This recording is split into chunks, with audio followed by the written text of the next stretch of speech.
A very good morning, students. Students, as you all know that this is the last chapter of the English 1. ये last chapter English 1 का, and the name of the chapter is The Ant and the Grasshopper, Unit 10. Okay, students, this story is about a lazy grasshopper. Grasshopper is a insect.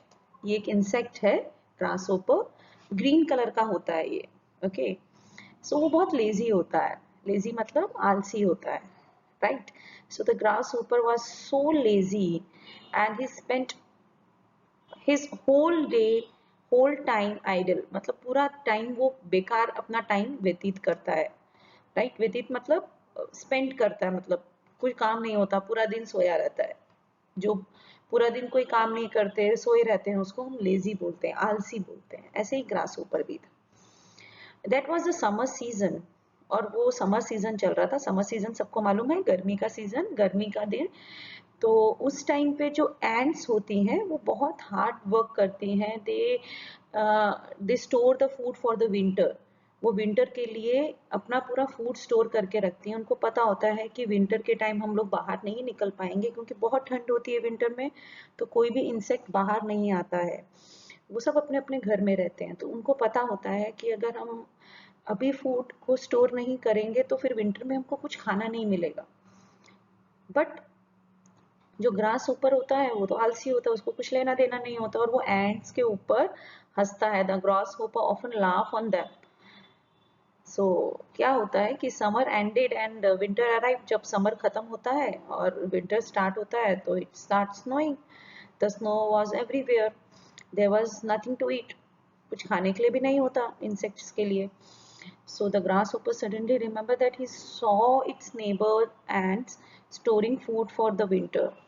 उसको याद आता है एकदम से कि मैंने देखा था जो ants थी वो उन्होंने फूड स्टोर किया होगा विंटर के लिए, तो चलो मैं उनसे मांगने जाता हूँ. So he visit them, but the ants shouted on him.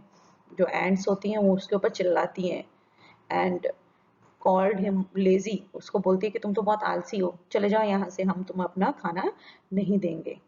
Then finally grasshopper learned the value of the hard work. और उसको बहुत पछतावा होता है और उसको लगता है कि अगर मैंने भी खाना स्टोर किया होता, मैंने भी फूड स्टोर किया होता तो आज मेरे लिए भी खाना होता. So student, this is the summary of the story. So let's start the story. Come to the first paragraph. Once there lived a lazy grasshopper. He didn't like to work. All the day long he sang songs and played in the warm sunshine. एक दिन की बात है कि एक lazy grass ऊपर होता है. जैसे मैंने आपको बताया था, लेजी का मतलब होता है आलसी. सो जो आलसी ग्रास ऊपर है वो पूरा दिन कुछ काम नहीं करता है. ऑल डे लॉन्ग ही सैंग सॉन्ग्स, पूरा दिन गाना गाता रहता है. Played in the warm sunshine, वो गर्मियों के दिनों में पूरा दिन खेलता रहेगा या तो गाना गाता रहेगा. Okay. He, look at me, I'm as happy as can be. The grasshopper laughed at the hard-working ants as they worked day and night. अब यहाँ पे देखो, आप पिक्चर्स में देखो, जैसे एंट अपने ऊपर पूरा खाना जमा करके लेके जा रहे हैं. आपने देखा होगा कि फ्लोर पे भी देखना, कभी जब एंट चलती है तो अपने साथ कुछ चीनी का दाना, चीनी लेके जाती है या तो कोई चावल का दाना, कुछ इकट्ठा करती रहती है वो एक जगह. आपने देखा होगा, और नहीं देखा है तो कभी देखना, जब चींटी अपने साथ खाना लेके चलती है. तो जब चींटी अपने साथ, जब एंट्स थी वो अपने साथ अपना फूड लेके चल रही थी, स्टोर करने जा रही थी फूड्स को, तो ग्रास ऊपर हंसता है कि देखो देखो, मैं तो कितना खुश हूँ, तुम तो पूरा दिन काम करती रहती हो और मेरे को देखो, मैं तो खेल रहा हूँ, गाना गा रहा हूँ. Okay. So we are storing grains for the long winter ahead. Ants उनको बोलती है कि हम अपना फूड स्टोर कर रहे हैं. ग्रेन का मतलब जो चावल दाल होते हैं ना, वो स्टोर कर रहे हैं. उसको बोलती है कि अब विंटर आने वाला है तो मुझे अपना, हम लोगों को अपना फूड स्टोर करके रखना है क्योंकि विंटर में हम लोगों को खाना नहीं मिलेगा. They replied. The lazy grass ऊपर ओनली लाफ्ड लाउडर. और जो लेजी ग्रास ऊपर होता है वो बहुत जोर जोर से उनके ऊपर हंसता है. समर एंडेड, और समर खत्म होने वाला है, गर्मी खत्म होने वाली है, and the cold winter arrived, और ठंड आने वाली है। द विंड ब्लो स्ट्रॉन्ग, जोर जोर से हवा चलती है, ब्लो मतलब जोर जोर से हवा चलना, स्ट्रॉन्ग बहुत ज्यादा। And it started snowing, snowing मतलब बर्फ गिरना भी स्टार्ट हो जाती है। Now come to the next paragraph. The grasshopper now begin to worry, जैसे ही समर खत्म होता है और विंटर स्टार्ट होती है, ग्रास होपर को चिंता स्टार्ट हो जाती है, चिंता शुरू होने लगती है। वरी मतलब चिंता करना, ग्रास होपर बहुत चिंता करने लगता है। There is no food to eat, अब तो कोई भी खाना नहीं है, कोई कुछ खाने को मिलेगा ही नहीं क्योंकि विंटर स्टार्ट हो गया है। नो ग्रास, कोई ग्रास नहीं है। नो फ्लावर, नो लीव्स, कोई फ्लावर भी नहीं है, कोई लीव्स भी नहीं है। I can't see even the tiniest fly and worms, मैं तो विंटर में कोई कीड़ा और कोई इंसेक्ट्स भी नहीं देख पा रहा हूँ कि जिसको मैं खा लूँ। छोटे छोटे इंसेक्ट्स होते हैं जो ग्रास ऊपर खाता है, वो भी विंटर में नहीं दिख रहे। What will I do? अब मैं क्या करूं? I will surely starve, मैं तो भूखा रह जाऊंगा। The grasshopper, sorry, he cried, वो रोने लगता है जोर जोर से। Let me meet my kind neighbor the ant, फिर वो बोलता है कि चलो मैं अपनी नेबर से मिलके आता हूँ, एंट के पास जाता हूँ, वो तो बहुत अच्छी है। The grasshopper remembered how the hard working ant had stored away greens for the winter, उसको याद आता है कि कैसे जो एंट्स थी वो विंटर के लिए फूड स्टोर कर रही थी, खाना को जमा कर रही थी। ही नॉक्ड एट द डोर, और जब एंट्स के पास जाता है तो उसने नॉक करता है डोर को। Dear ant, I am hungry and cold, ant को बोलता है कि मैं बहुत भूखा हूँ, हंग्री मतलब भूखा हूँ, और मुझे ठंड भी लग रही है। I have nothing to eat, मेरे पास कुछ नहीं है खाने के लिए। Please can you give me some food, क्या तुम मुझे थोड़ा सा फूड दे दोगे खाने के लिए।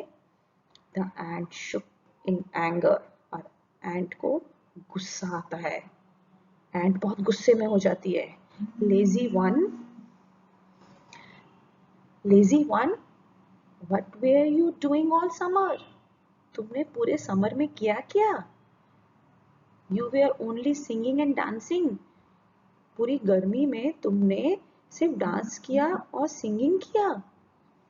You should have thought of the cold winter months ahead, तुमने ये नहीं सोचा कि विंटर आने वाला है तो थोड़ा बहुत फूड हम स्टोर कर ले।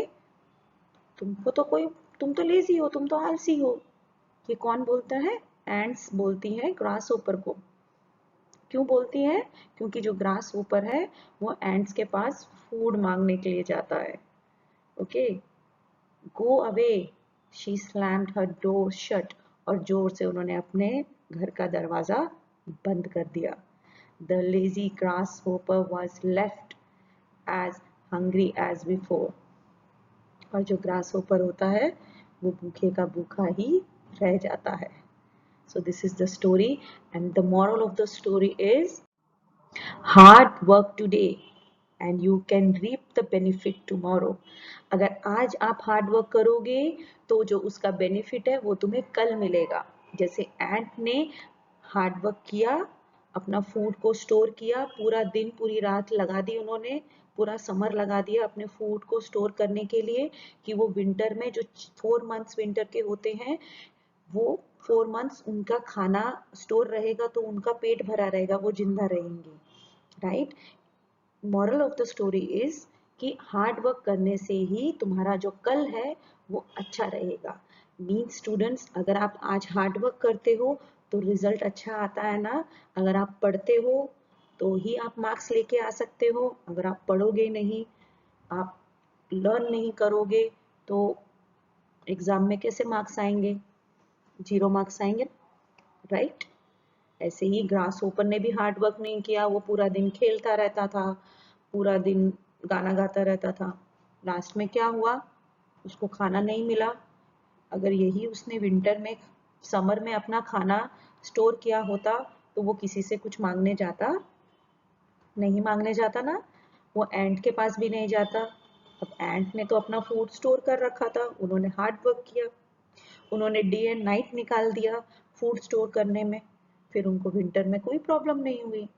ऐसे ही स्टूडेंट्स, अगर आप हार्ड वर्क करोगे, आज आप पढ़ोगे, तो आपका कल अच्छा रहेगा।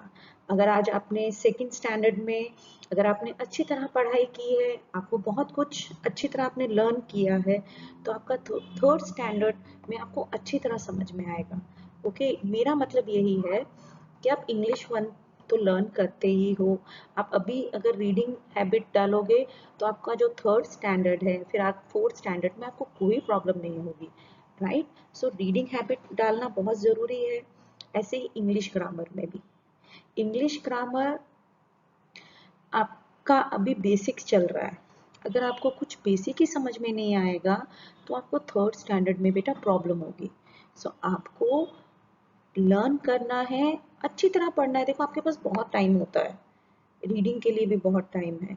और जब जब वीडियोस आती हैं, अगर आप रेगुलर बेसिस में वीडियोस देख रहे हो, तो आपको एग्जाम में भी प्रॉब्लम नहीं होगी बेटा। ओके, सो आपको लर्न करना है, अच्छी तरह लर्न करना है कि आपको थर्ड स्टैंडर्ड में प्रॉब्लम नहीं आएगी। Okay, I hope you all understand this story. Okay, now bye bye.